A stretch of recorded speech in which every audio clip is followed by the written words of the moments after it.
विष्णु मंगलम गरुड़ध्वज मंगलम पुंडरीकाक्षाय मंगलाय तनुहरि ओम अपवित्रो सर्वासांगदोपिया या स्मृत पुंडरीकाक्ष श्रावाय वंदरा स्वजिः ओम केशवाय नमः माधवाय नमः गोविंदाय नमः ऋषिकेशाय नमः हस्तप्रक्षालनम् अथ पावित्रीधारणम्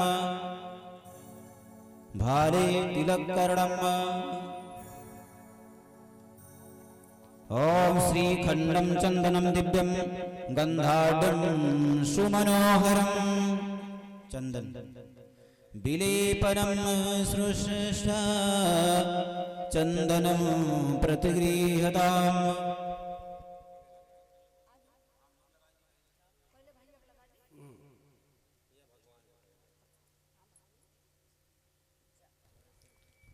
ओम श्रीखंडं चंदनं दिव्यं गंधाढ्यं सुमनोहरं विलेपनं सुरश्रेष्ठ चंदनं प्रतिगृह्यताम् ओम चंदनं समर्पयामि श्रीरामचंद्राय श्रीरामभद्राय नमः। ओम अक्षता सुश्रेष्ठा कुंकुमाक्ता सुशोभिता मया निवेदिता भक्त्या ग्रहाण परमेश्वर ओम अक्षतं समर्पयामि सर्वे सिद्धाय देवी देवताभ्यो नमः श्रीरामचंद्राय नमः। ओम हरि ओम नाभ्यासीदन्तर्जगं शिष्योदयो समवर्धत पदभ्यां भूमिर्दिशः स्रोतान्तथा लोकान् कल्पयन् नैवेद्यं निवेदयामि। नैवेद्यान्ते चतुः आस्मनीयं जलं समर्पयामि। ओम इदं फलं मया देव स्थापितं पुरतस्तव हेनिमे सबलावाप्तिर्भवेत् जन्मनि जन्मनि ऋतुफलं समर्पयामि। ओम श्रीरामचंद्राय नमः श्रीमानसदेवताभ्यो नमः ऋतुफलं समर्पयामि। माल्यादीन् सुगन्धीन् मालत्यादीन् प्रभो मया हृतानि पुष्पाणि गृहाण परमेश्वर। ओम पुष्पं पुष्पमालां समर्पयामि सर्वे स्थित आवाहित अर्जित पूजित देवी देवताभ्यो नमः श्रीरामचंद्राय नमः रामभद्राय नमः श्री हनुमते वीराय नमः।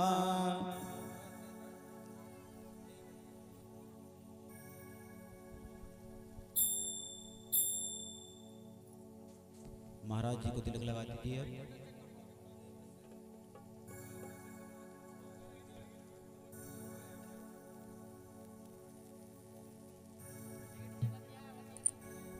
हरि ओम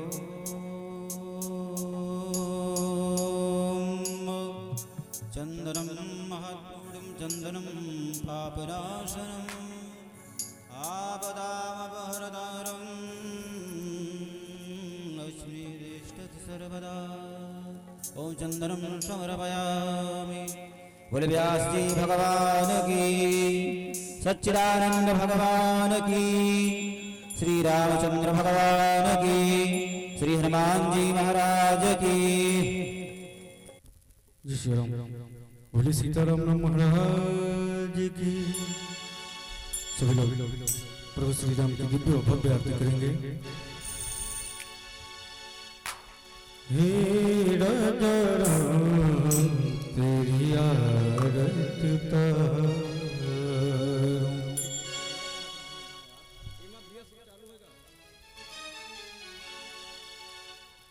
हे राजा राम तेरी आरती उतारूं। हे राजा राम तेरी आरती उतारूं। आरती उतारूं तेरे तन मन वारूं। हे राजा राम तेरी आरती उतारूं। आरती उतारूं तेरे तन मन वारूं। कनक सिंहासन राजत जोड़ी दशरथ नंदन जनक किशोर कनक सिंहासन बाजत जोरी दशरथ नंदन जनक किशोरी युगले छवि तुम्हें सदहि निहारो युगले छवि को मैं सदहि निहारो तेरा जरा तेरी आरती उतारो तेरा जरा तेरी आरती उतारो प्यारे जरा तेरी आरती उतारो हो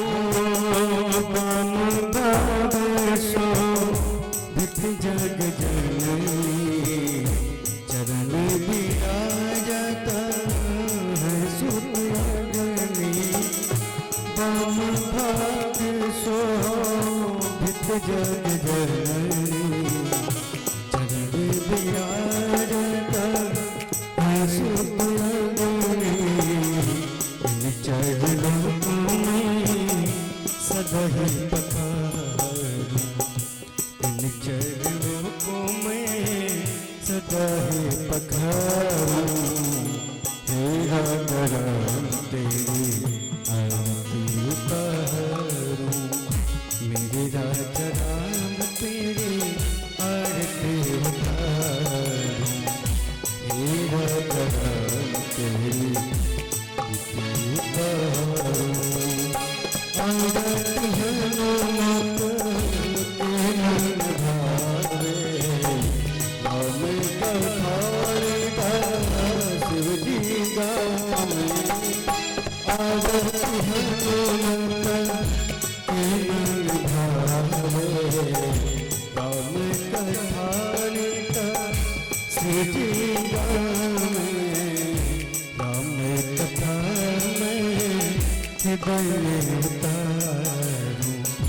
राम कथा में हृदय में उतारूं तेरा जगम तेरी आरती उतारूं तेरा जगम तेरी आरती उतारूं प्यारे जगम तेरी आरती उतारूं चरणों से निकली है गंगा प्यारी जिसने सारी दुनिया तारी चरणों से निकली है गंगा प्यारी जिसने सारी दुनिया तारी उन चरणों में मैं शीश झुकाऊं चरणों में मैं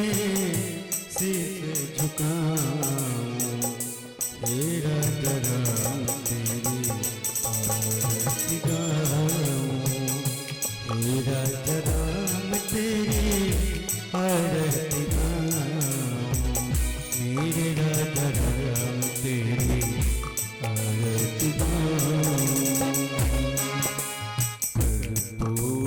गौरम करुणावतारम संसार सारम भुजगेन्द्रहारम सदा वसन्तं हृदयारविन्दे भवं भवामि सहितं नमामि त्वमेव माता पिता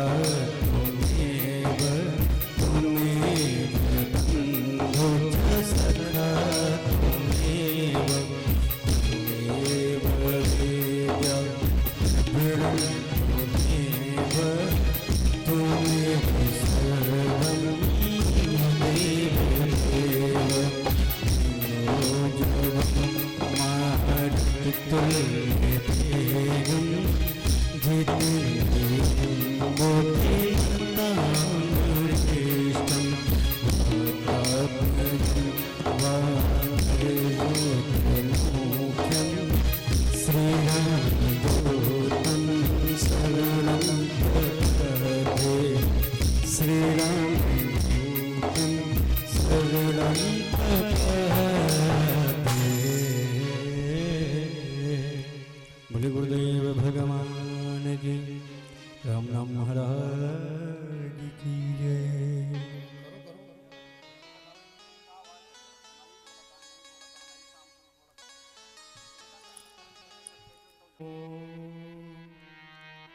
स्वस्ति श्री गणेशाय नमः। ओम श्री सरस्वत्यै नमः। ओम श्री परमात्मने नमः। श्रीमते रामानुजाय नमः। श्री महावेदांत महादेशिकाय नमः। ओम श्री गुरुचरण कमलेभ्यो नमः। ओम परमहंसास्वादिश्चरण कमलचन मकरंदाय भक्तजनमानस निवासाय श्रीरामचंद्र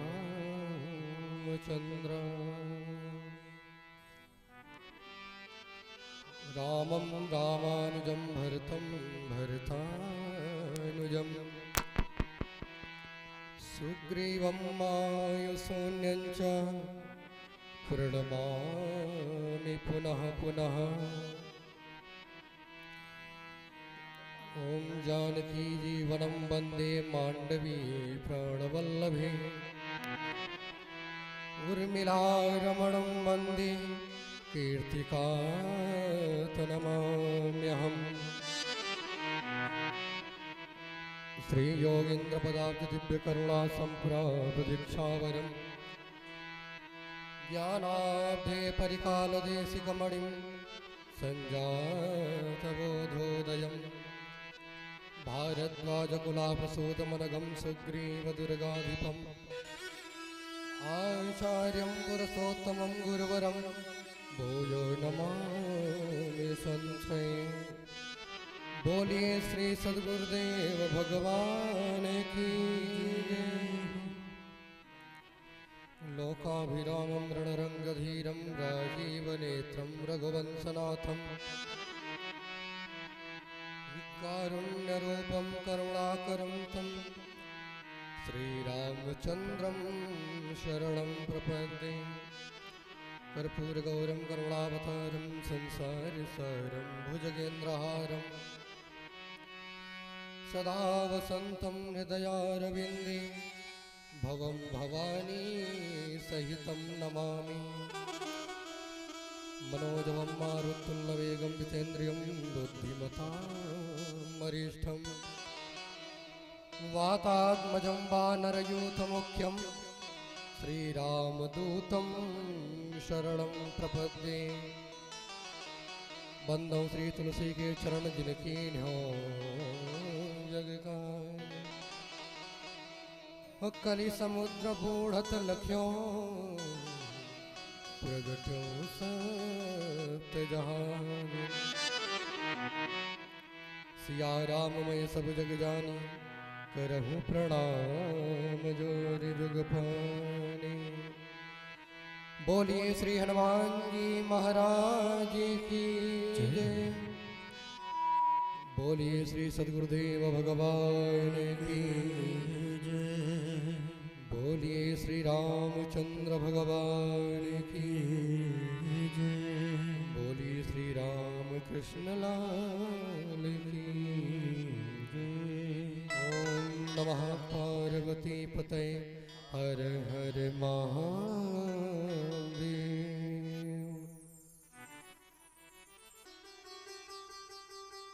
परिपूर्णतम परमात्मा अकारण करुणामरुणालय मर्यादा पुरुषोत्तम भगवान श्री राघवेंद्र सरकार के श्री चरणों में प्रणाम। शिव जी हनुमान जी को साष्टांग पूज्यपाद गोस्वामी तुलसीदास जी के श्री चरणों में बार बार वंदन।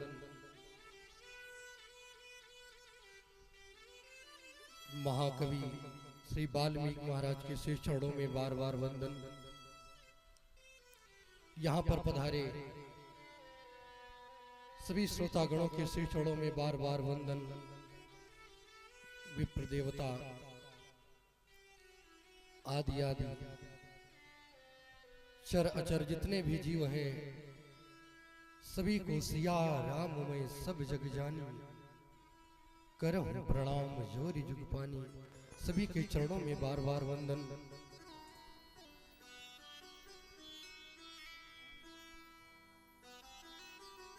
आज कथा का प्रथम दिवस है।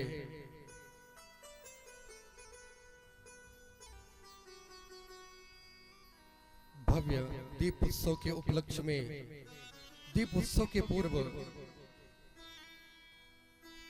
श्रीमद् रामायणम, तो आज कथा का प्रथम दिवस है।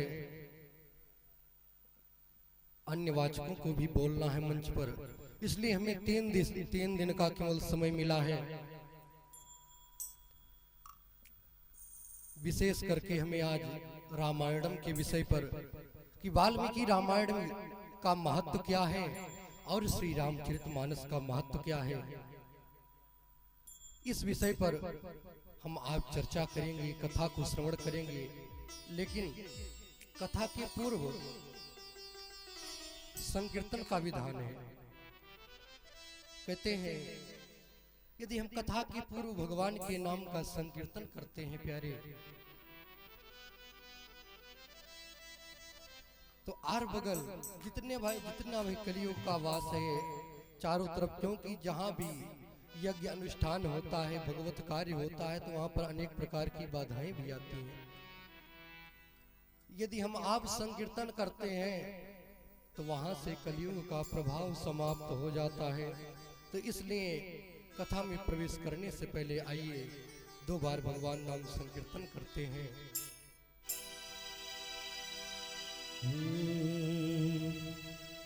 श्री राम श्री राम जय राम जय जय राम, श्री राम जय राम जय जय राम, श्री राम जय जय राम, श्री राम जय राम, श्री राम जय राम जय जय राम, श्री राम जय राम, श्री राम जय राम जय जय राम, श्री राम जय राम जय जय राम, श्री राम जय राम जय जय राम, श्री राम जय राम जय जय राम, श्री राम जय राम जय जय राम, श्री राम जय राम जय जय राम, श्री राम जय राम जय जय राम, श्री राम जय राम जय जय राम।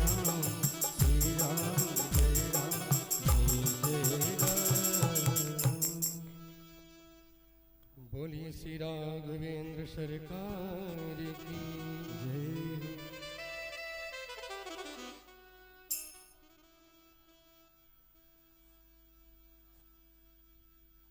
हम सभी मध्याह्नकालीन वेला में गोमती का तट है माँ कामाख्या के सानिध्य में, जो सभी की माँ है, उनकी पावन स्थान पर बैठ करके हम सभी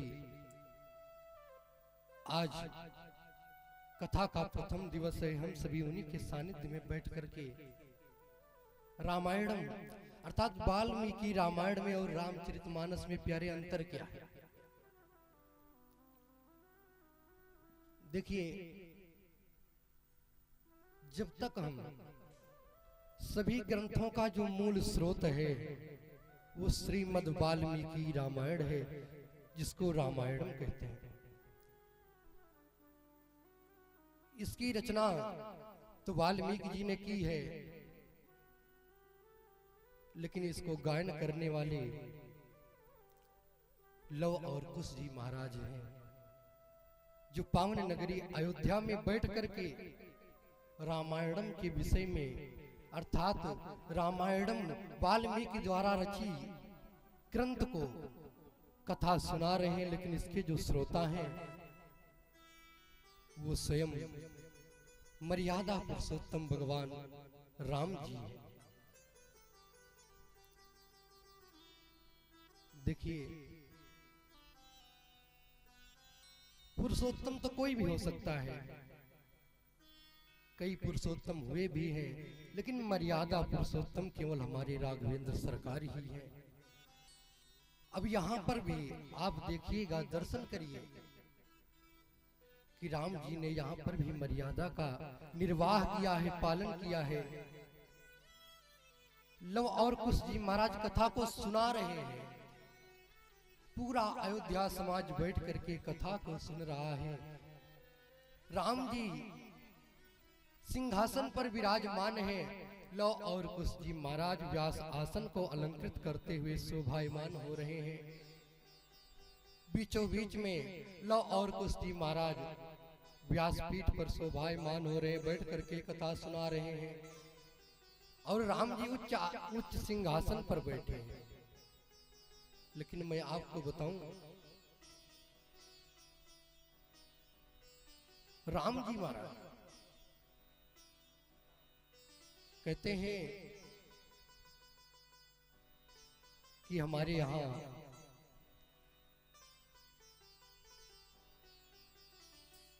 जो है, जो पुरुषोत्तम होते हैं उनके कुछ लक्षण होते हैं। कृपावान विततना, धीरोदात्त नायक के लक्षण होते हैं। कहा कि राम जी को जो है चर्चा में लिया जाता है, धीरोदात्त नायक हैं, लेकिन यहाँ पर राम जी स्वयं अपनी कथा को सुन रहे हैं, चर्चा को सुन रहे हैं। तो क्या राम जी धीरोदात्त नायक के श्रेणी में नहीं आएंगे? बड़ी ही सुंदर कथा है कि राम जी महाराज कथा सुन रहे थे सिंहासन पर बैठ करके, लेकिन जैसे ही मंगलाचरण समाप्त हुआ, संकीर्तन हुआ, राम जी महाराज तुरंत आकर के, धीरे से आकर के श्रोताओं के मध्य में बैठ गए हैं और कथा को सुन रहे हैं। अब आप विचार करिए क्यों बैठ गए। देखिए, इसके अनेक कारण हैं कि राम जी आकर के श्रोताओं के मध्य में बैठ गए, कथा को श्रवण कर रहे हैं। शायद इस मर्यादा का पालन किया हो कि कभी भी जो वक्ता होता है उसके बराबर बैठ करके कथा नहीं सुनना चाहिए। उससे ऊंचे सिंहासन पर बैठ करके कथा को नहीं श्रवण करना चाहिए। तो राम जी ने उसकी मर्यादा का पालन किया। और दूसरी बात, देखिए, कथा, आज का जनरेशन बहुत चेंज है। पहले के समय में ना ये माइक, ये साउंड नहीं हुआ करते थे, लेकिन तब भी कथा होती थी। अब तो जो है स्पीकर लग गए हैं, साउंड नए बड़े बड़े साउंड लगे भी है। देखिए, कथा को तो हम कहीं से भी बैठ करके सुन सकते हैं, लेकिन कथा का तत्जन्य शब्द, जो कथा का रसस्वाद है, कथा का जो रस है, उसको हम तभी जो है पा सकते हैं जब वक्ता के मुखारविंद का दर्शन हो, वक्ता के मुखचंद्र का दर्शन निरंतर होता रहे। हम तभी ही कथा के रस को प्राप्त कर सकते हैं। तो राम जी तुरंत आकर के लव और कुश के सामने बैठ गए। आप विचार करिए कि लव और कुश बैठ करके कथा को सुना रहे हैं, और नीचे बैठ करके हमारे नारायण मर्यादा पुरुषोत्तम भगवान राम कथा को सुन रहे हैं। वही दृश्य यहाँ पर भी दिखाई दे रहा है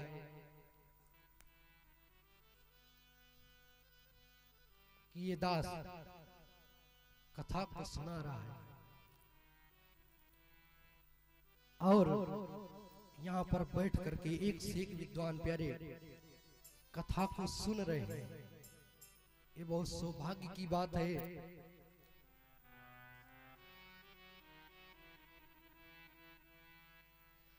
तो कहने का तात्पर्य ये है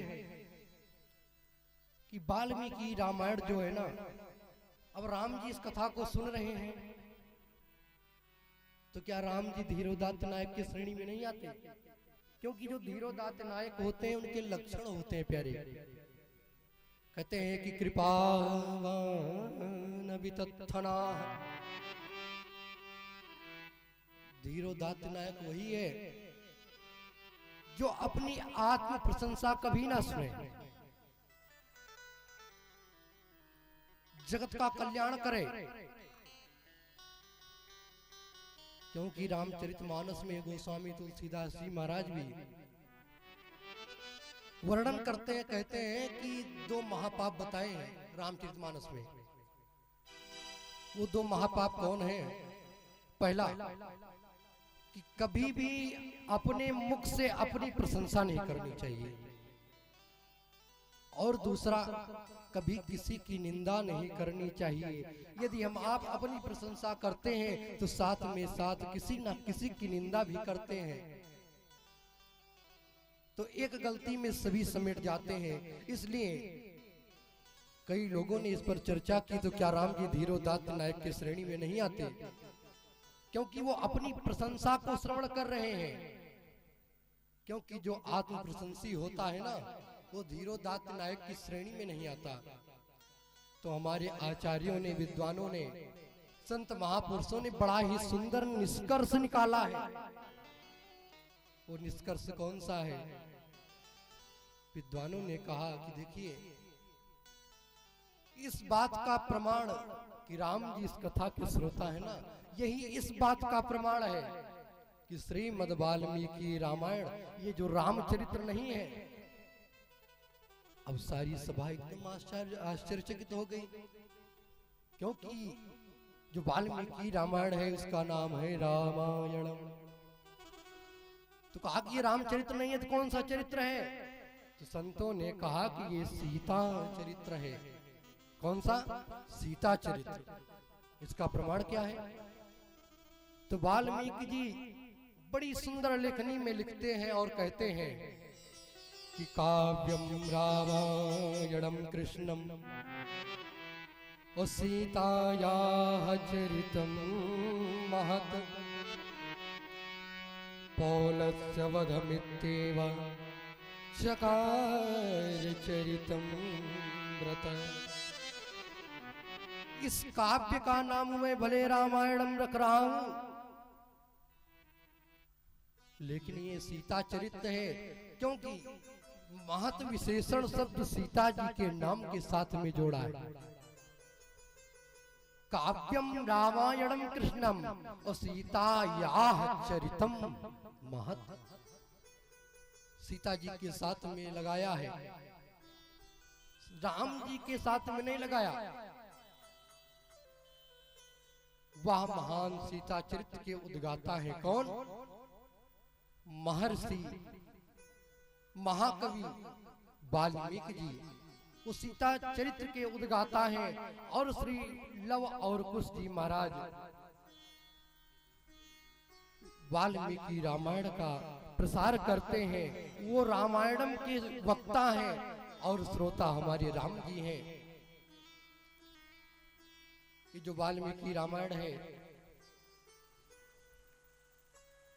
यहां तक कि वेद व्यास जी भी कहते हैं, व्यास जी महाराज ने 18 पुराण, 6 शास्त्र, 4 वेद आदि आदि ग्रंथों की रचना कर डाली,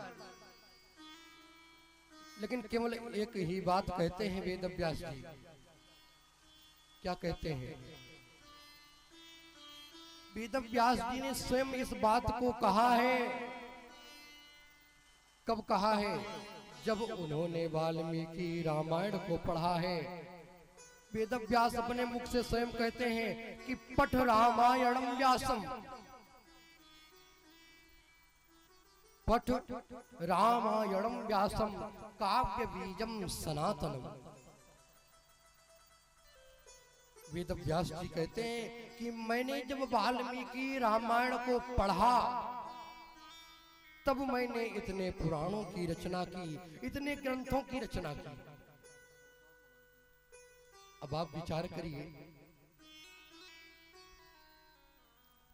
कि जब स्वयं जो 18 पुराण, 6 शास्त्र, 4 वेद के रचना करने वाले वेद व्यास स्वयं वाल्मीकि रामायण की प्रशंसा करते हैं कि जो वाल्मीकि रामायण है ना, ये काव्य बीज बताया गया है।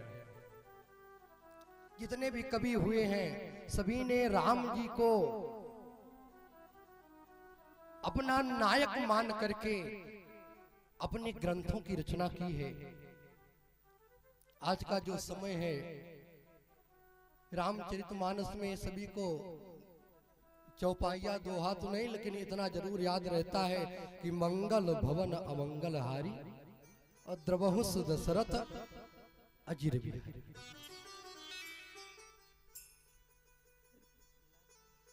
कई व्यास हैं, तमाम जो है एक से महाराज, यदि उनसे पूछ लिया जाए कि आप कथा कर रहे हैं, कथा शब्द का मतलब क्या है,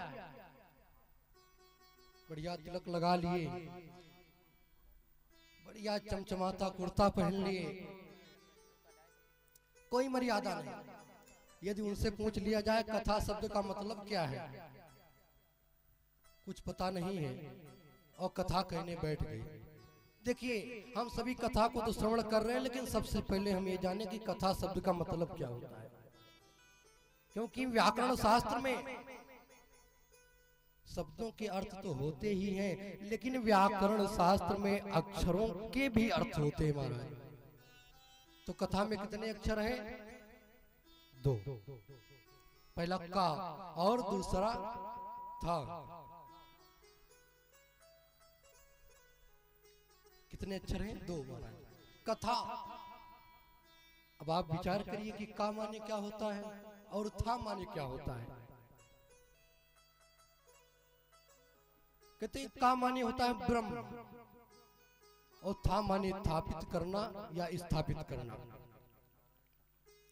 कम ब्रह्मा हृदय स्थापित स्थापयत इति कथा, अर्थात जो हमारे हृदय में ब्रह्म को स्थापित कर दे, जो हमारे हृदय को ही वृंदावन बना दे, जो हमारे हृदय को ही अयोध्या बना दे, और जो हमारे हृदय को वो काशी बना दे, उसी को कहते हैं कथा। कथा शब्द का मतलब यही होता है कि जिनकी रचना, जिनकी गाथा को श्रवण करने पर वही घर हमको अयोध्या लगने लगे, वृंदावन लगने लगे। क्योंकि आज के समय में जगह जगह पर पूरा घर क्लेश युक्त है महाराज। सभी लोग अपनी अपने अहम से परेशान हैं।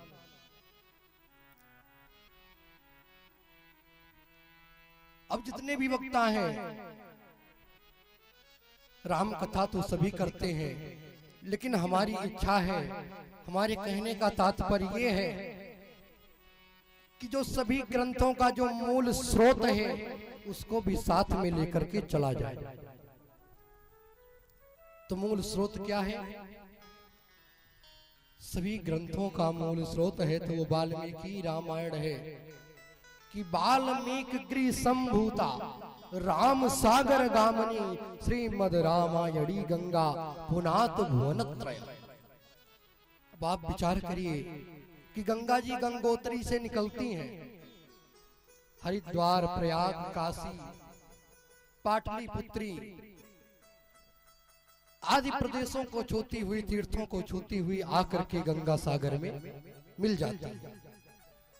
अब आप विचार करिए कि जहां से गंगा जी निकलती हैं तो रास्ते में कई नदियां भी मिलती हैं, कई नाले भी मिलते हैं, लेकिन हम जो गंगोत्री जहां से गंगा जी निकलती हैं उस मुख्य स्रोत को यदि हम बंद कर दें तो क्या हम सभी को गंगा मान सकते हैं? यदि मूल स्रोत को बंद कर दिया जाए, नहीं मान सकते, क्योंकि जो मूल स्रोत है गंगोत्री का उसे बंद कर दिया गया है। जो परम तत्व है उसको समाप्त कर दिया गया है। तो मूल स्रोत सभी ग्रंथों का है तो वाल्मीकि रामायण है। बोलिए रामचंद्र भगवान की जय। राम जी के चरित्र को यदि हम बांटना चाहें तो 2 भागों में बांट सकते हैं।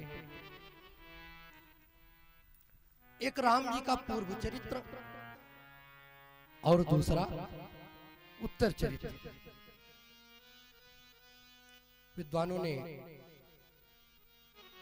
वैसे तो कई भागों में बांटा है, लेकिन मुख्य रूप से 2 भागों में बांट सकते हैं।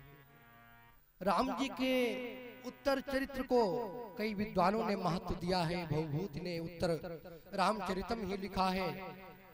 कवि कुलगुरु कालिदास जी ने भी राम जी के उत्तर चरित्र को काफी उठा करके रखा है। और गोस्वामी तुलसीदास जी महाराज पूर्व चरित्र पर ज्यादा जोर देते हैं, क्योंकि जो रामचरितमानस है वो राम जी के जन्म से लेकर के राम राज्याभिषेक तक की कथा का रचना की है। उन्होंने राम राज्याभिषेक तक की कथा को लिखा है। लेकिन यहाँ पर महर्षि वाल्मीकि जी राम जी के पूर्व चरित्र और उत्तर चरित्र दोनों को विशेष महत्व देते हैं। बोलिए रामचंद्र भगवान की।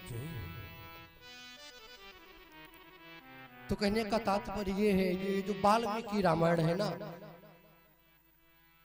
ये सीता चरित्र है, क्योंकि जो महत्व विशेषण शब्द लगाया है ये सीता जी के साथ में लगाया है। वाल्मीकि जी ने सीता जी के चरित्र को लिख करके, सीता जी की गाथा को लिख करके मानो रामचंद्र जी को प्रसन्न किया है। और गोस्वामी तुलसीदास जी ने राम जी के चरित्र को लिख करके सीता जी को प्रसन्न किया है। अब आप विचार करिए, वो पत्नी कौन नहीं होगी जो अपने पति की प्रशंसा को सुन करके खुश ना हो। भला वो पत्नी कौन नहीं होगी जो अपने पति की प्रशंसा सुन करके प्रसन्न ना हो। और वो पति कौन नहीं होगा जो अपनी पत्नी की प्रशंसा को सुन करके खुशी ना हो। तो वाल्मीकि जी ने सीता चरित्र को लिख करके मानो राम जी को प्रसन्न किया। और गोस्वामी तुलसीदास जी ने, वही वाल्मीकि जी आकर के तुलसीदास जी के रूप में प्रकट हुए और उन्होंने रामचरितमानस का विस्तार किया और सीता जी को प्रसन्न किया। बोलिए गोस्वामी तुलसीदास जी महाराज की जय। रामचरितमानस हम सभी ने सुना है, अन्य अन्य महापुरुषों से हमने सुनी है। आज ये दास गोमती के तट पर बैठ करके आप सभी को जो अपनी बल और बुद्धि से जैसे बन सकता है उसी प्रकार सुनाने का प्रयास कर रहा है। क्योंकि आप यहाँ बैठ करके सुन रहे हैं, ये आप नहीं सुन रहे हैं, और मैं यहाँ बैठ करके सुना रहा हूँ, ये मैं नहीं सुना रहा हूँ। लेकिन होता यही है, यदि पूछा जाए कि कथा थी महाराज किसने की थी, तो यही कहेगा व्यक्ति मैंने की थी। ये जो मैं है ना, यही जो है अहंकार का जड़ है। ये मैं शब्द अहंकार है, मैं कर रहा हूं। अब आप विचार करिए कि राम जी की गाथा को गाना इतना सरल नहीं है। हमारे राम जी गवा रहे हैं, तभी ये गाया जा रहा है, आप बैठ करके सुन रहे हैं। ये राम जी की बहुत बड़ी कृपा है। क्योंकि गोस्वामी तुलसीदास जी कहते हैं कि गृह कार्य नाना जंजाला, ये जो घर का कार्य है एक नाना जंजाल है। अब आप विचार करिए, ये माता कामाख्या देवी की बहुत बड़ी कृपा है, राम जी की बहुत बड़ी कृपा है, गुरुदेव भगवान की बहुत बड़ी कृपा है, और हमारी साथी गणों की बहुत बड़ी कृपा है। क्योंकि इनके बिना काम ही नहीं चलता है। और हमारे बड़े भैया हैं सोनू भैया, मैं आपको क्या बताऊं, हमारे ऋतिक भैया से हमारी मुलाकात हुई दूसरे के माध्यम से। उन्होंने कहा कि आपकी पहली कथा में हम ही रिकॉर्डिंग करेंगे। तुम कहा कि ठीक है, जैसी आपकी इच्छा। हमारे ऋतिक भैया का भी काफी सहयोग है, जो वीडियो लगाए हैं। क्योंकि आज का जो समय है ना, मोबाइल, सोशल मीडिया, इसने विश्वास को खत्म कर दिया है। विश्वास को खत्म कर दिया महाराज, जड़ से खत्म कर दिया है। आज के समय में विद्वता नहीं देखी जाती है। आज का जो समय चल रहा है वो वीडियो मांगा जाता है महाराज। वो प्रत्यक्ष देखता है। इस सोशल मीडिया ने विश्वास को एकदम से खत्म कर दिया, जड़ से काट दिया महाराज। तो समय नहीं है ज्यादा, क्योंकि और तमाम विद्वान हैं, सभी को बोलना है, इसीलिए क्रम को आगे बढ़ाते हुए आगे बढ़ेंगे। बाबा गोस्वामी तुलसीदास जी महाराज वही वाल्मीकि जी आकर के तुलसीदास जी के रूप में प्रकट हुए हैं। बोलिए गोस्वामी तुलसीदास जी महाराज की। और हनुमान जी शंकर जी की प्रेरणा से इन्होंने इसको रामचरितमानस को भाषा में बांधा है। भाषा माने लोक भाषा, अर्थात गांव की भाषा। अब आप विचार करिए, पहले के समय में वेदों का काफी महत्व था, चाहे जो हो, गुरुकुल था, उसमें वेद पढ़ाए जाते थे। अब वेद जो है ना, इसमें स्वरों का विशेष ध्यान, क्या स्वर, शब्दों का विशेष ध्यान। वेद बोलने को सबको अनुमति नहीं महाराज। अब वेद बड़ा कठिन है, उसकी भाषा सभी को समझ में नहीं आएगी, तो संस्कृत चल करके आई। वो आज का जो समय चल रहा है, अब संस्कृत कोई पढ़ना ही नहीं चाहता, संस्कृत समाप्त हो गई महाराज। अब हिंदी आई, अब हिंदी आई, हिंदी भी लगभग खत्म हो चुकी है। क्या आया है? अंग्रेजी। अंग्रेजों ने आकर के इतना अंग्रेजी घोल दिया महाराज कि एक से एक उटपटांग शब्द। पहले माता पिता हुआ करते थे, फिर बप्पा अम्मा हुए, फिर उसके बाद में मोम डैड हो गए, मम्मी पापा हो गए। तो तुलसीदास जी ने इसको लोक भाषा में बांधा ताकि सभी के समझ में आवे, क्योंकि वेद सभी समझ नहीं सकते हैं, संस्कृत सबके समझ में नहीं आ सकती, तो इसको लोक भाषा में बांधा है।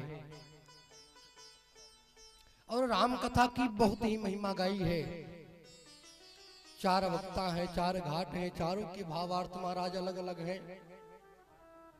कर्मकांड घाट पर यज्ञवाल्मीकि जी महाराज बैठ करके कह रहे हैं कि राम कथा कलि कामद गाई, सुजन सजीवन मोर सुहाई, बुध विश्राम सकल जन रंजनी, राम कथा कलि कलुष विभंजन।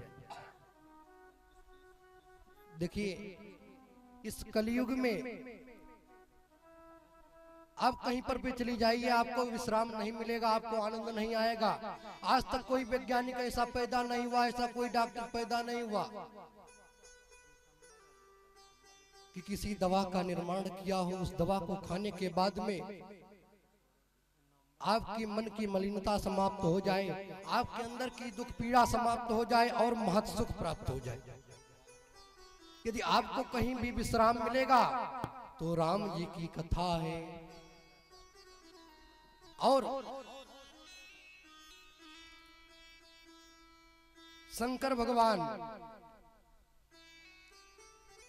कैलाश पर्वत पर बैठ करके भगवती मैया पार्वती जी से कहते हैं कि हे देवी, ये जो राम जी की कथा है ना, ये महामोह महिषेषु विशाला, महामोह महिषेषु विशाला, राम कथा कालिका कराला।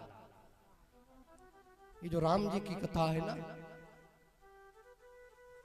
देखिए सबसे ज्यादा पीड़ा देने वाले जो हमको आपको जो चारों तरफ से घेरे हैं, सबसे बड़ी यदि पीड़ा किसी चीज की होती है, किसी चीज में हम बंधे हैं, तो वो मोह है। क्योंकि मोह ऐसी चीज है कि ये हमको जो हमारा मानव जीवन है ना, किस लिए मिला है, ऐसा भ्रमा देती है कि हम अपने आप को भूल जाते हैं कि मैं कौन हूं। तो बाबा कहते हैं कि ये जो कलयुग है ना, ये महिषासुर है। कौन है? महिषासुर। और ये जो राम जी की कथा है, ये साक्षात काली मैया है। अर्थात इस कलयुग को समाप्त करने के लिए ये जो राम जी की कथा है ना, ये काली मैया के स्वरूप में प्रकट होकर के इस कलयुग रूपी महिषासुर का अंत करने के लिए राम कथा ही काफी है। राम कथा सस किरण समाना, संत चकोर करें जही पाना। और राम कथा कलि बिटप कुठारी, सादर सुन गिरिराज कुमारी। हे गिरिराज पुत्री, ये जो राम जी की कथा है ना, ये हाथ की सुंदर ताली है। कौन सी ताली? हाथ की सुंदर ताली, जो संशय विहग उड़ावन हारी। संशय रूपी पक्षी, आप विचार करिए, जो पक्षी होता है ना, ये सबसे डरा हुआ रहता है। उस डरे हुए पक्षी को यदि कोई संत महापुरुष जा रहे हो, कोई बहेलिया जाल बिछाया हो, जरा सी ताली की आहट कोई दे दे, तो संशय रूपी पक्षी तुरंत उड़ जाता है। शंकर भगवान कहते हैं कि हे देवी, यदि कोई संशय में पड़ा व्यक्ति है, क्योंकि आज के समय में संशय सभी को रहता है, मैं कथा सुन रहा हूं, पता नहीं ये कथा काम करे कि ना करे, है? दवा खा रहा हूं, पता नहीं काम करे कि ना करे, फला डॉक्टर से दवा करा रहा हूं, उनकी दवा से आराम हो या ना हो। देखिए, यदि आपको राम जी के ऊपर विश्वास है ना, तो आपको दुनिया की कोई भी ताकत झुका नहीं सकती है। और राम कथा सुंदर करतारी, संशय विहग उड़ावन हारी। कौन कह रहा है? शंकर जी कह रहे हैं। अब आप विचार करिए कि जिनकी गाथा स्वयं देवों के देव महादेव गा रहे हो, तो हम लोग राम जी की कथा से वंचित क्यों? ये मैं नहीं कह रहा हूं, शंकर भगवान स्वयं बता रहे हैं। हे देवी, जब इस प्रकार की अनिति बढ़ती है, तब परमात्मा अवतार लेते हैं और सज्जनों की पीड़ा का हरण करते हैं और धर्म की स्थापना करते हैं। कहा कि हे देवी, जब इसी प्रकार रावण का आतंक बढ़ा, सारे देवता लोग परेशान हो गए, छटपटाने लगे, भागने लगे। धरती माता गाय के रूप में और ये धर्म बैल के रूप में भागने लगा। संतों को पीड़ा होने लगी, ब्राह्मणों को पीड़ा होने लगी, भक्तों को दुख होने लगा। तो सभी ने एक साथ जो है अर्जेंट मीटिंग बुलाई। तो सभी आपस में निष्कर्ष निकालते हैं कि परमात्मा आखिरकार मिलेंगे कहां पर। कोई कहता है कि वृंदावन में मिलेंगे, कोई कहता है मथुरा में मिलेंगे, कोई कहता है अयोध्या में मिलेंगे, कोई कहता है तीर्थराज प्रयाग, कोई कहता है काशी बद्रीनाथ। लेकिन किसी के मन को शांति नहीं हो रही है। कोई कहता है क्षीर सागर महाराज, किसी के मन को कोई शांति नहीं हुई। करीब पूरा दिन बीत गया, रात्रि का समय आया, तो बाबा ने सोचा और तुरंत अपने अनुभव को रखा। देखिए, हर एक कार्य में एक बुजुर्ग का होना अति आवश्यक है। एक बुजुर्ग व्यक्ति जिस घर में रहता है, उस घर में लड़ाई झगड़े कभी नहीं होते, लेकिन हाँ, उसकी बात को माने।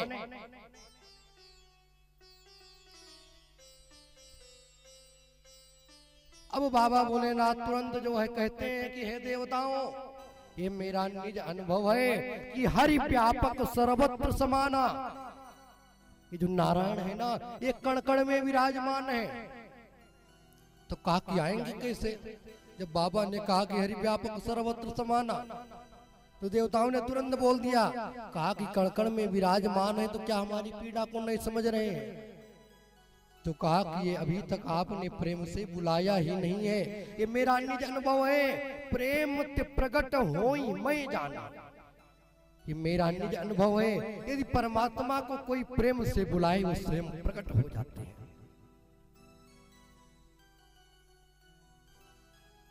नेम प्रेम शंकर कर देखा, अभिचल हृदय भगत के रेखा। जब इस प्रकार शंकर जी के प्रेम भरे शब्दों को देखा, ब्रह्मा जी ने तुरंत शंकर जी की पीठ को थपथपाया, कहा कि वाह साधु, बड़ी अच्छी बात कही। बस तुरंत नारद जी महाराज बीड़ा बजाने लगे, प्रहलाद जी मंजीरा पर आ गए,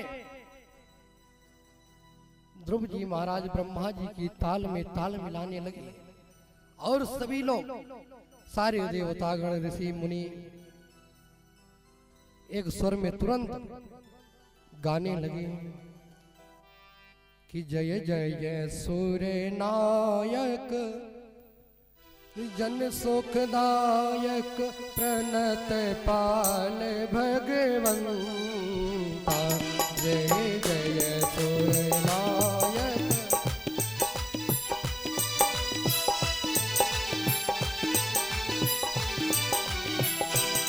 गोदु जय हितकारी जय असुरारी सिंध सोता प्रिय कंता।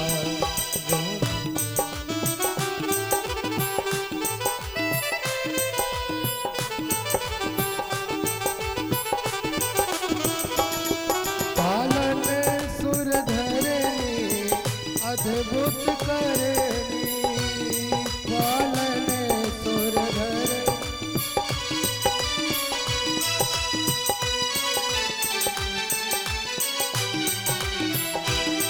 पालन सुर धरनी अद्भुत करनी, मरम न जाने को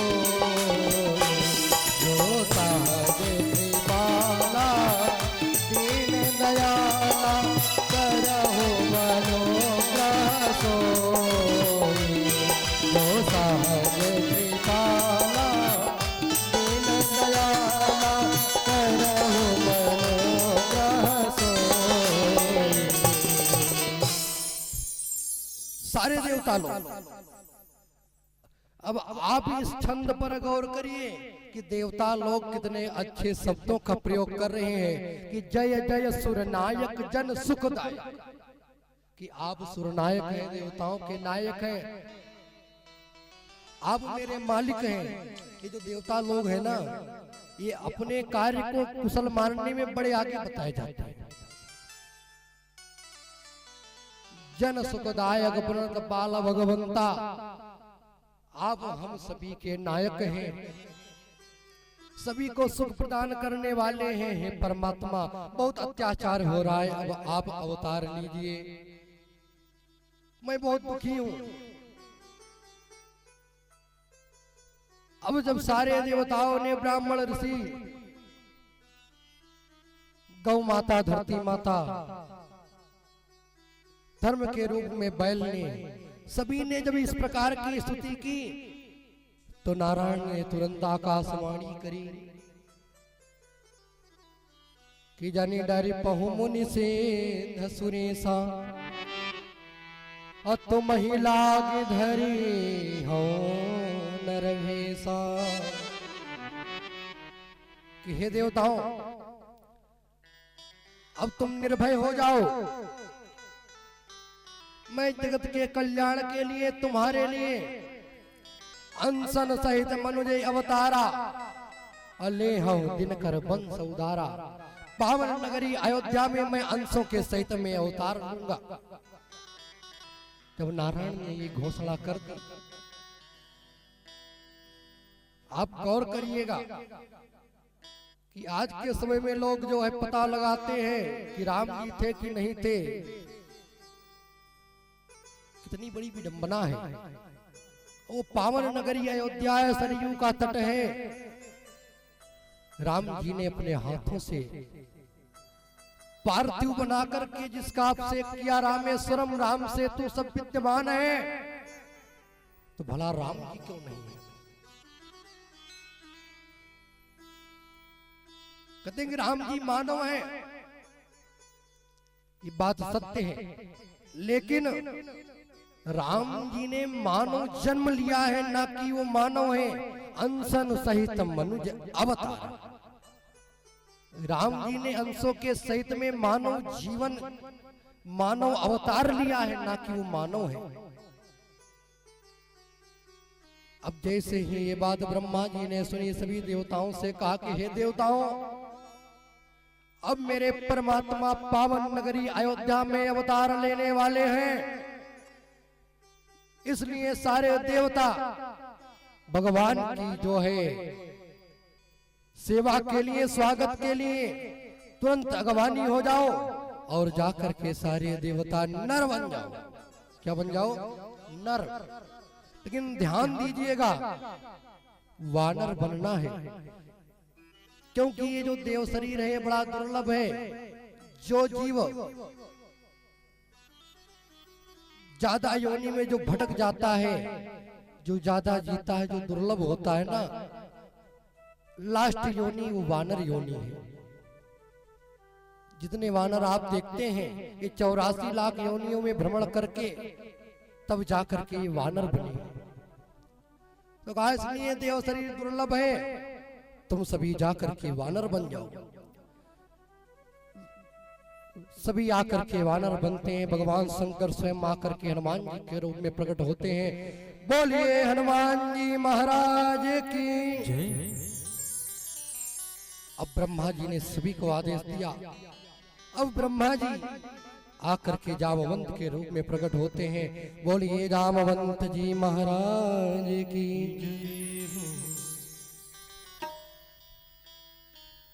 अयोध्या नगरी है।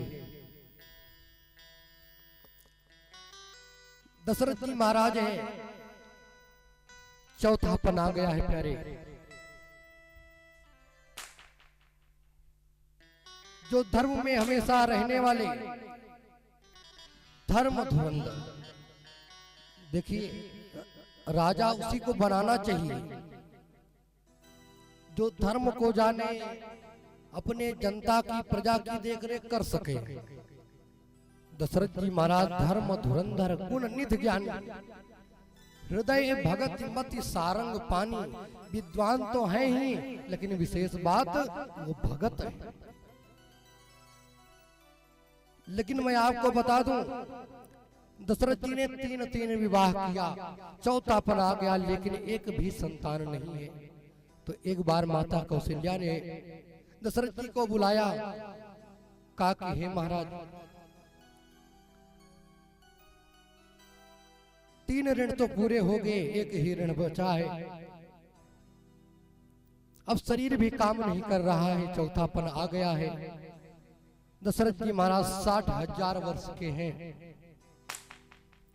माता कौशल्या ने समझाया कि एक ऋण रह गया है, मैं चाहती हूं कि एक बार, देखिए यदि हम आप संसार के पीछे भगेंगे तो कुछ भी हासिल नहीं कर सकते हैं, क्योंकि दुनिया वालों से कहेंगे, ये हमेशा ध्यान रखिए कि हमें मांगना किससे है, जो सामर्थ्यवान हो उसी से तो मांगेंगे। तो सामर्थ्यवान पूरे सृष्टि पर कौन है? तो मेरे राघव हैं, मेरे राम जी हैं। संत महापुरुष हैं, गुरुदेव भगवान हैं। तो कौशल्या जी ने कहा कि हे महाराज, आप गुरुदेव के पास में जाइए। माता कौशल्या की बात को मान करके दशरथ जी महाराज आते हैं। जितना भी दुख सुख है महाराज, गुरुदेव भगवान को सुनाया। तो गुरुदेव भगवान ने तुरंत सांत्वना दी कि हे राजन, धीरज रख, धरहु धीर होई है सुत चारी, त्रिभुवन विदित भगत भयहारी। धीरज रखो, एक नहीं तुम्हारी 4 संतानें होंगी, चारों वेद के समान होंगे, चारों तरफ उनकी ख्याति होगी, बहुत ही विद्वान होंगे। लेकिन धीरे रखो, लेकिन उसके लिए आपको तप करना पड़ेगा। तो दशरथ जी ने कहा, कौन सा तप? कहा कि पुत्रेष्टि यज्ञ, क्योंकि जब तक कुछ करोगे नहीं तो मिलेगा कहां से। तो गुरुदेव भगवान ने कहा पुत्रेष्टि यज्ञ करना पड़ेगा। तो गुरुदेव भगवान ने पुत्र कामेष्टि यज्ञ की रचना बनाई और श्रृंगी ऋषि को बुलाया। श्रृंगी ऋषि वशिष्ठ बुलावा, पुत्र काम शुभ यज्ञ करावा। श्रृंगी ऋषि आकर के यज्ञ को करवाते हैं महाराज। पूर्णाहुति हुई, जैसे ही पूर्णाहुति समाप्त हुई, यज्ञ नारायण भगवान तुरंत जो है पायस से भरा कटोरा लेकर के तुरंत प्रकट होते हैं। बोलिए यज्ञ नारायण भगवान की जय। अब तुरंत यज्ञ नारायण भगवान प्रकट हुए। वशिष्ठ जी ने दशरथ जी को दिया और कहा कि हे राजन, सभी रानियों में जैसा आपने हृदय में विचारा है इसको बांट दीजिएगा। और तीनों माताओं ने प्रसाद पाया और उस प्रसाद का परिणाम मां के गर्भ में आने लगा। और कहते हैं गोस्वामी तुलसीदास जी महाराज कहते हैं, जिस दिन से, जिस समय से परमात्मा मां के गर्भ में अंकित होने लगे, आने लगे, उसी दिन से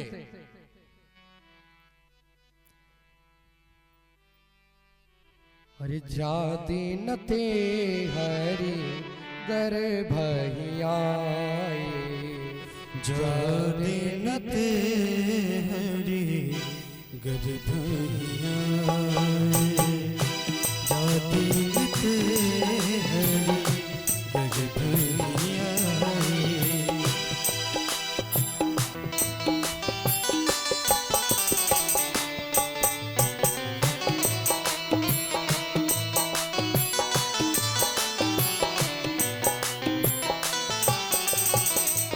विचार करिए, जिस समय से परमात्मा आने लगे,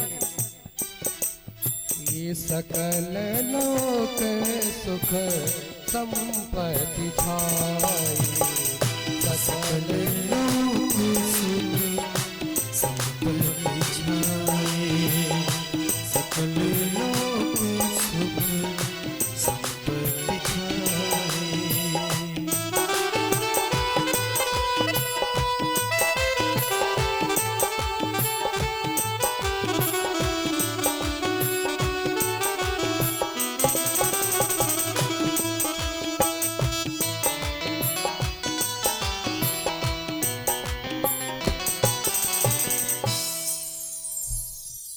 चारों तरफ महाराज हरियाली ही हरियाली, सुख संपत्ति छाए। और बड़ी बेसब्री से कोई इंतजार कर रहा था तो महाराज दशरथ जी थे। सभी रानियां, मंदिर मां सब राज ही रानी, शोभा शील तेज की खानी। जिस दिन से परमात्मा मां के गर्भ में आए, तीनों माताओं का स्वरूप चमचमाने लगा, इतना दिव्य स्वरूप। और कहते हैं कि 9 महीना बाद दिन मंगलवार, नवमी तिथि, दोपहर का 11 बजा। अरे जोग लगन गृह बार तिथि, और सकल भय अनुकूल, अचर यरु अचर हर्ष जुट, राम जन्म सुख मूल। धरती पर जड़ चेतन में आ गए। जो ऊसर भूमि थी वो भी उपजाऊ हो गई महाराज। क्यों? क्योंकि अब मेरे परमात्मा आ रहे हैं। अब अवतार लेने के बाद में परमात्मा किस रास्ते से आ जाए कुछ पता नहीं है। तो सारी धरती जो है एकदम आनंदमय हो गई।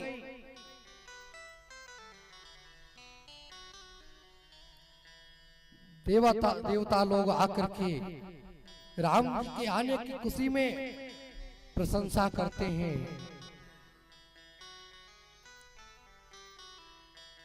अरे नवमी तिथि मधुमास पुनीता, नवमी तिथि मधुमास पुनीता, शुक्ल पक्ष अभिजित हरि प्रीता, शुक्ल पक्ष अभिजित हरि प्रीता।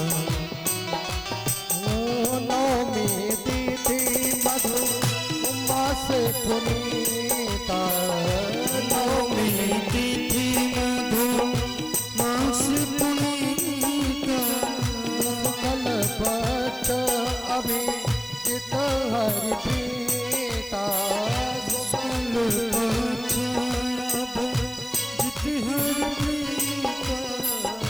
मध्य दिवस यति शीत लगावा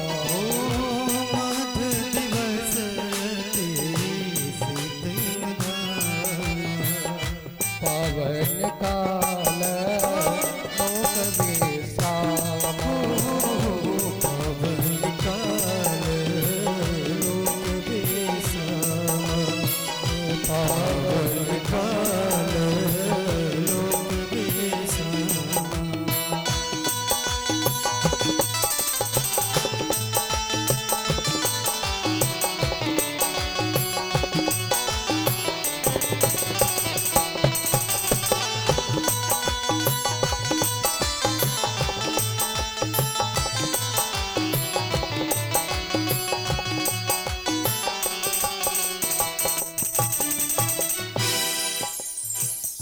अब आप विचार करिए कि वो समय आ गया है। कौन सा समय? नवमी तिथि है। यही आनंद। आप विचार करिए कि घाम था लेकिन छा आ गया, क्योंकि आनंद आना चाहिए था।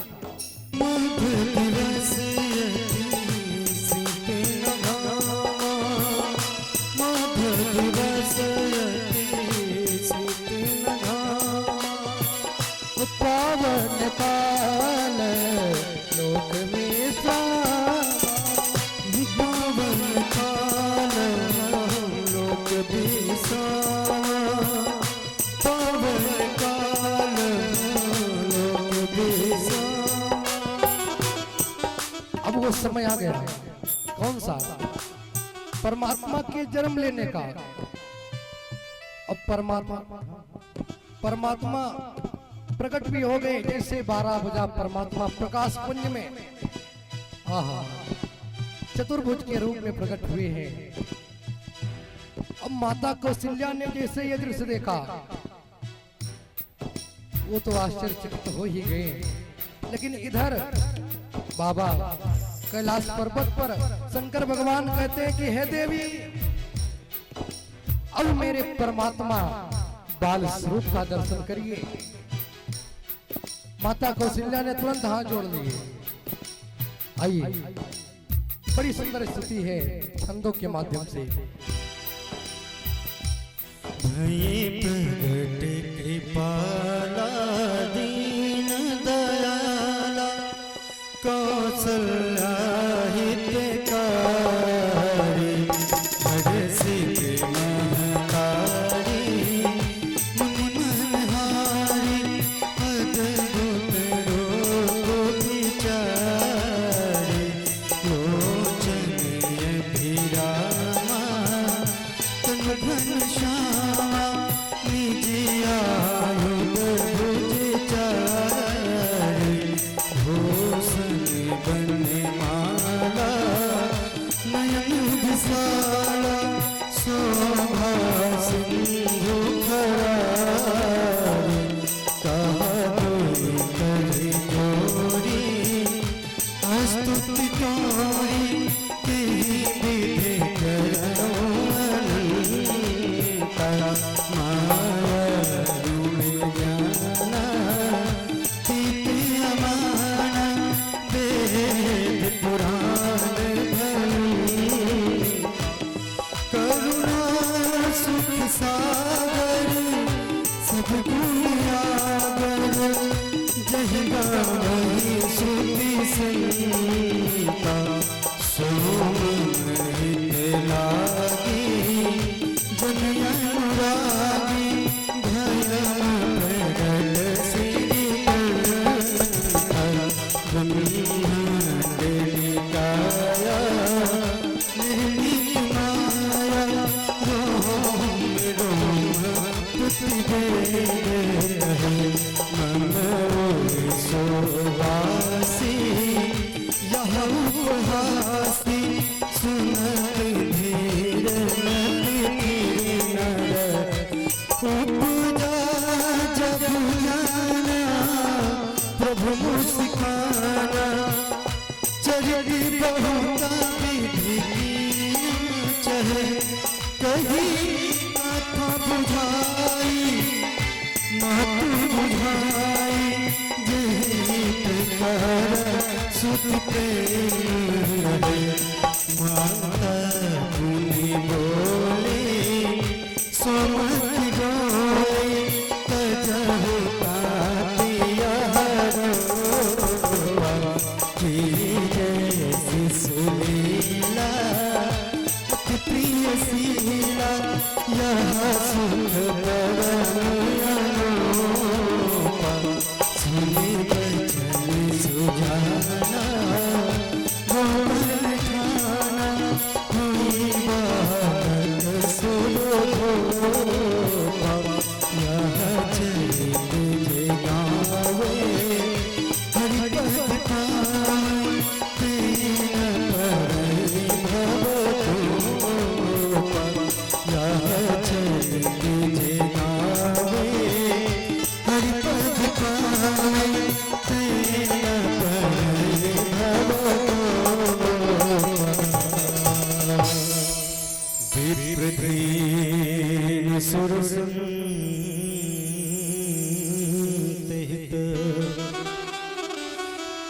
दीन मनुज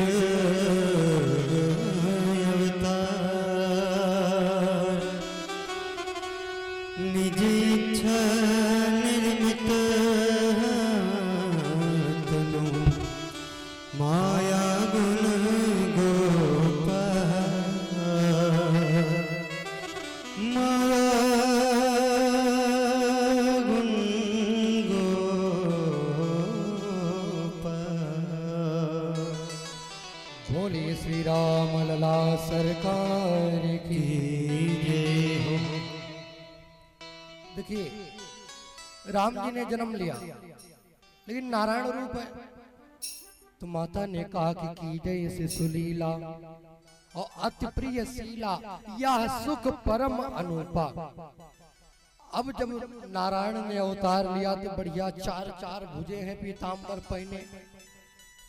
माता कौशल्या ने कहा कि हे ता अब मैं तुम्हें गोदी में कैसे लूंगी,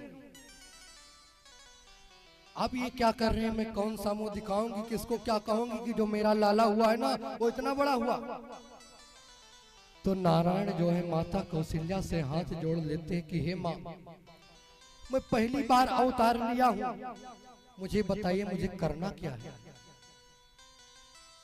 तो माता कौशल्या समझाती है नारायण को, आप विचार करिए कि यो भारत भूमि ऐसी भूमि है कि जहां की माताएं अपने गर्भ में साक्षात नारायण को धारण कर लेती हैं और नारायण को भी मां के सामने झुकना पड़ता है।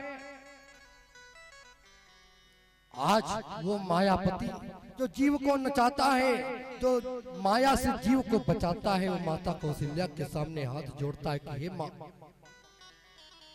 बताइए कि मैं क्या करूं। और इस भारत भूमि की मां ने तुरंत आदेश दिया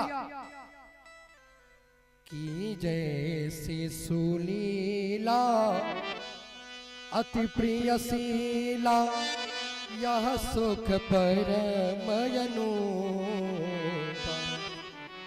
देखिए आप बालक के रूप में आई, अब तुरंत परमात्मा बालक के रूप में आकर के मंद मंद मुस्कुराने लगे। तो कौशल्या माता ने तुरंत डांटा, कहा कि ये क्या कर रहे हैं, अब हमें हर एक बात बताना पड़ेगा। तो कहा कि हे माँ मुझे क्या करना पड़ेगा। तो माता ने आदेश दिया, सुनी बचन सुजाना रोदन ठाना होई बालक सुरभूपा। जैसे ही माता कौशल्या ने आदेश दिया प्यारे भगवान रोने लगे। सुनी बचन सुजाना रोदन ठाना।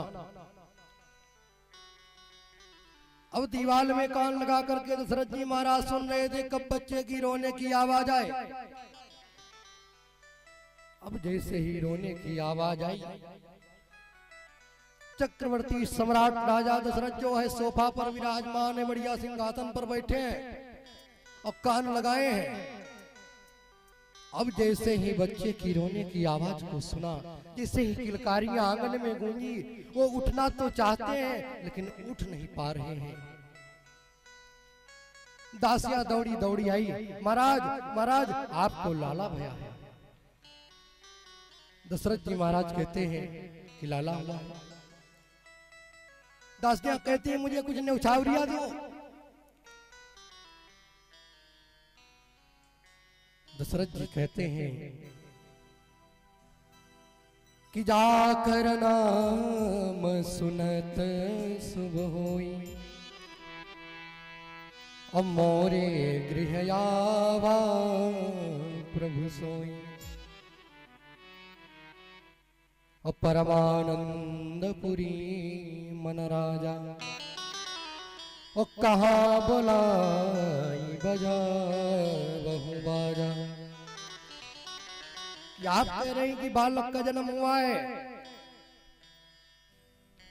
किसी बालक का जन्म नहीं हुआ है हमारे यहाँ, वो साक्षात नारायण है। जाकर नाम सुनत शुभ होई।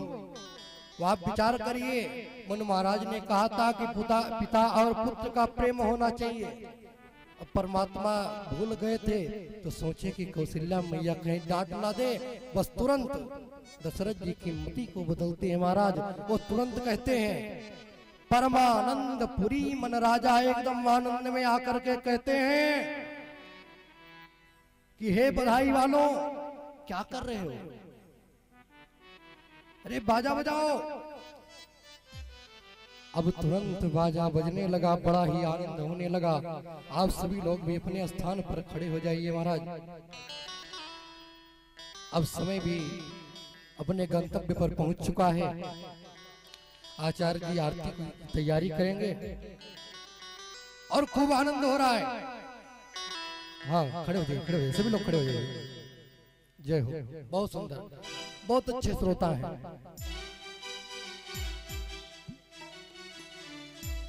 जय हो।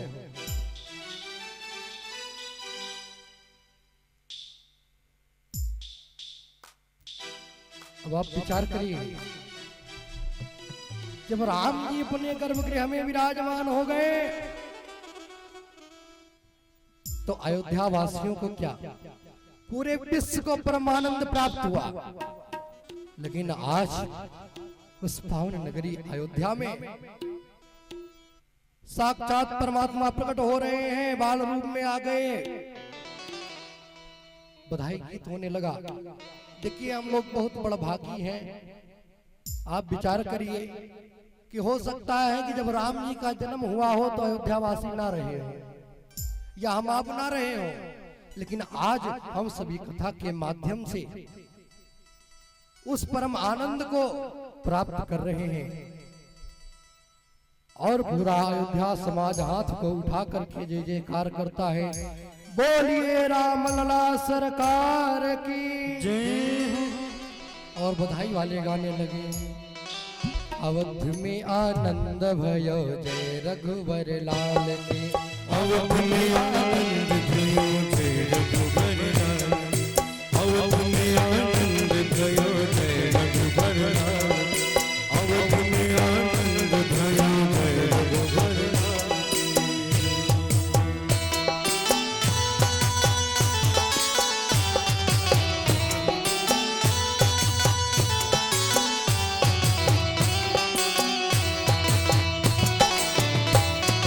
अवध में आनंद भयो जय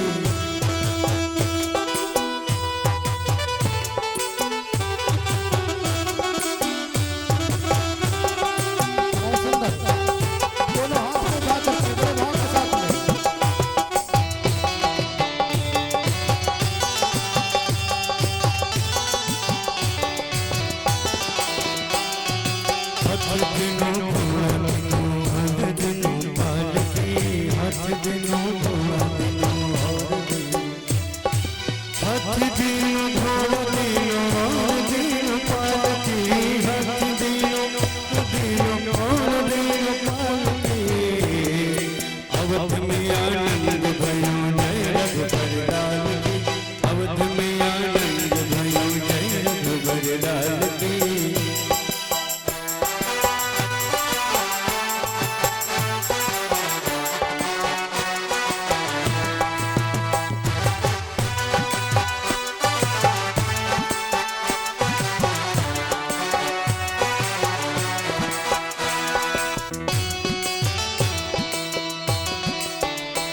देखिए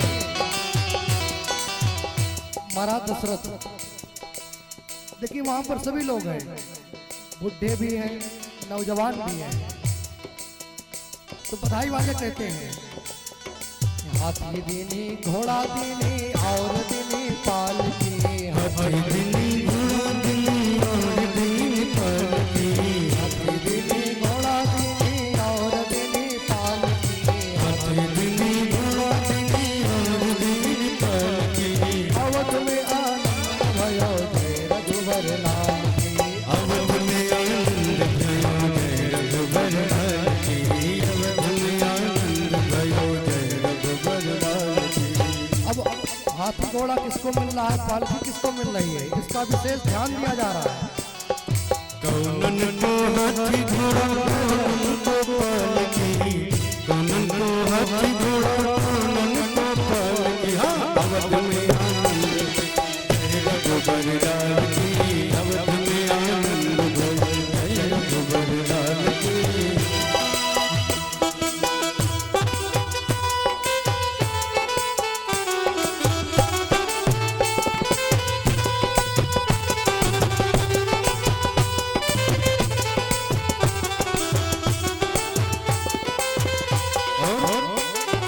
छोड़न को हाथी घोड़ा घोड़न को पालकी छोड़न को हाथी घोड़ा घोड़न को पालकी छोड़न को हाथी घोड़ा घोड़न को पालकी घोड़न को हाथी घोड़ा घोड़न को पालकी अवध में आनंद भयो रघुबर लाल की अवध में आनंद भयो जय रघुबर लाल की अवध में आनंद भयो जय रघुबर लाल की अवध में आनंद भयो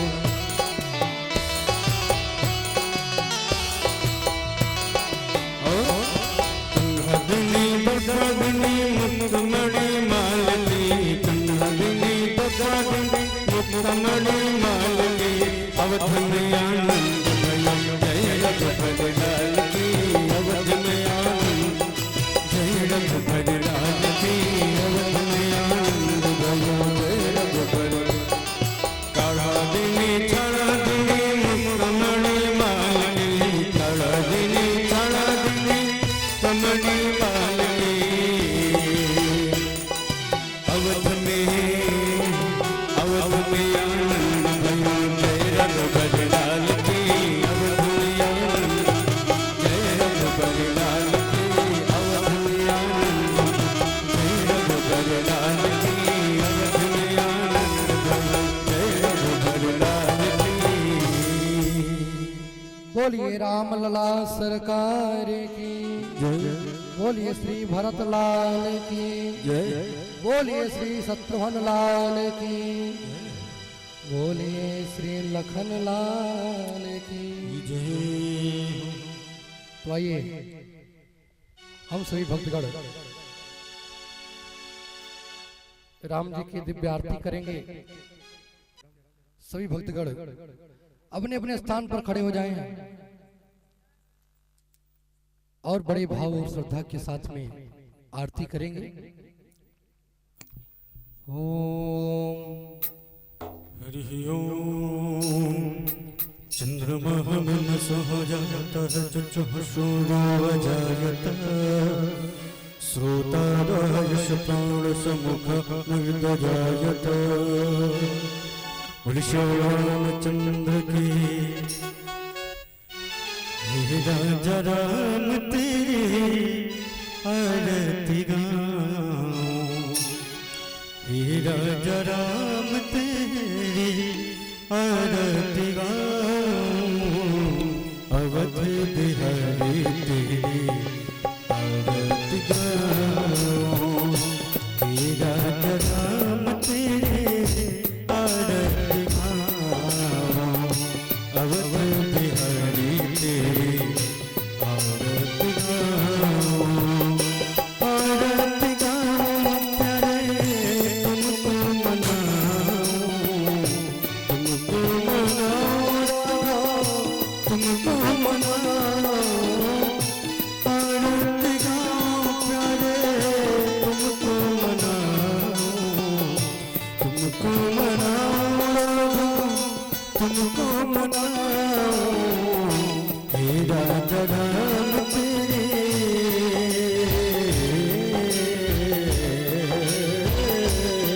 हे राजा राम तेरी आरती गाऊं अवध बिहारी तेरी आरती गाऊं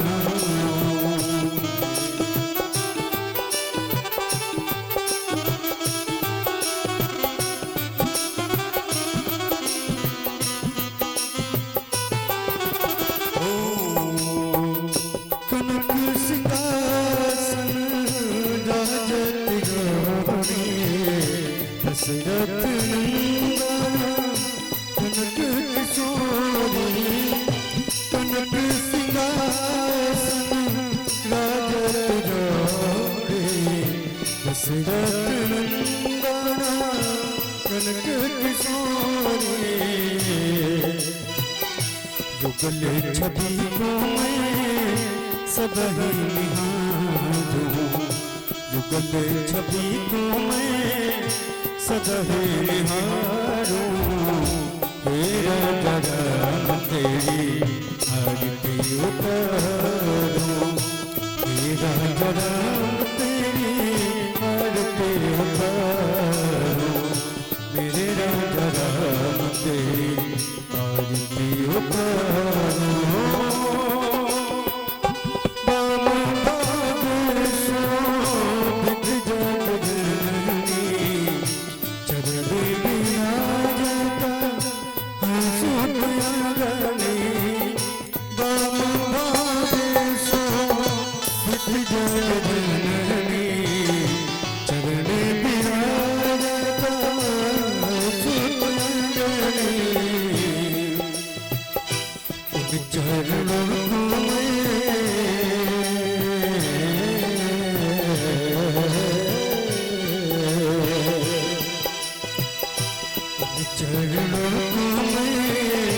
सदहि पखारूं चरणों को मैं सदहि पखारूं हे राजा राम तेरी आरती गाऊं मेरे राजा राम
जिसने सारी दुनिया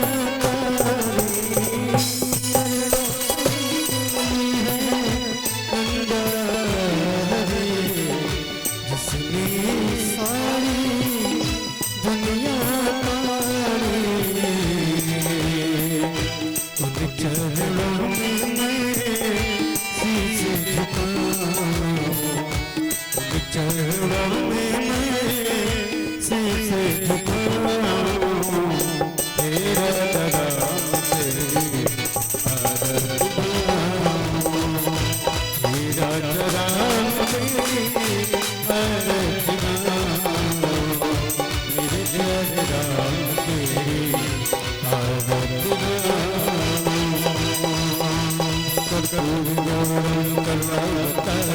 संसार सारं बुद्धिहारं सदा वसन्तं विद्यारविन्दे भवं चैतं मम त्वमेव माता च पिता त्वमेव बन्धुः च शिखरमेव त्वमेव विद्या पूर्णं त्वमेव त्वमेव सर्वं मम देव